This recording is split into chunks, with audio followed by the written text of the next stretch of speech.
We'll give you fireworks, at least when we talk about China. More signs of weakness in the world's second largest economy. Two reports this morning show a slowdown in the manufacturing sector. And this comes on top of recent liquidity problems for banks and a credit crunch for borrowers. Our next guest says it's all adding up to an economic crash, which we will see or could see this year. Joining us now, Gordon Chang, author of The Coming Collapse of China. Gordon, I know the people who disagree with you will say you've been saying this for years and years. Eventually you'll be right.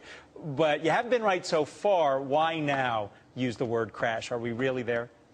What we see right now is, of course, these liquidity crises causing confidence problems. You've got debt issues, and with a slowing economy, as we've seen from the HSBC PMI and even the official PMI, it shows that they will not be able to pay back this debt. So I think the fuse has been lit. I don't think there's anything that they can really do right now because of global conditions. Foreigners are not going to be pouring money into China, and that really means that the Chinese economy is going to fail on its own. It'll go into recession. This played out in the United States in 2007, 2008. We had a liquidity crisis, then we had a credit crunch, and then we had the recession. So if this happens in China, I would imagine the problem for us in the United States is they can no longer purchase our debt, or would they continue to buy our debt? Well, you know, they haven't really been buying debt for the last 7 quarters. You have to go back to July 2011.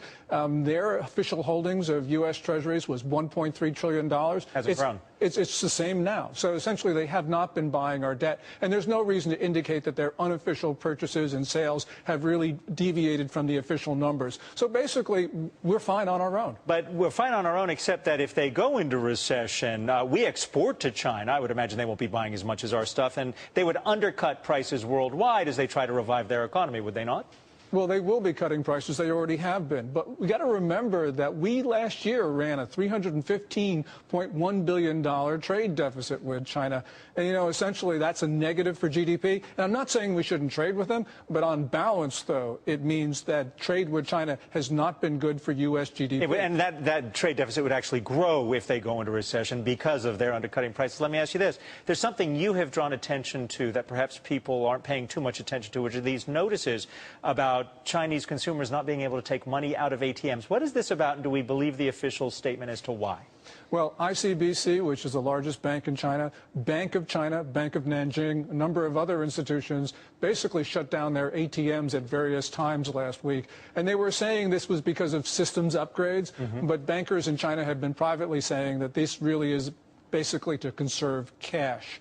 And so this shows how bad the Chinese institutions are.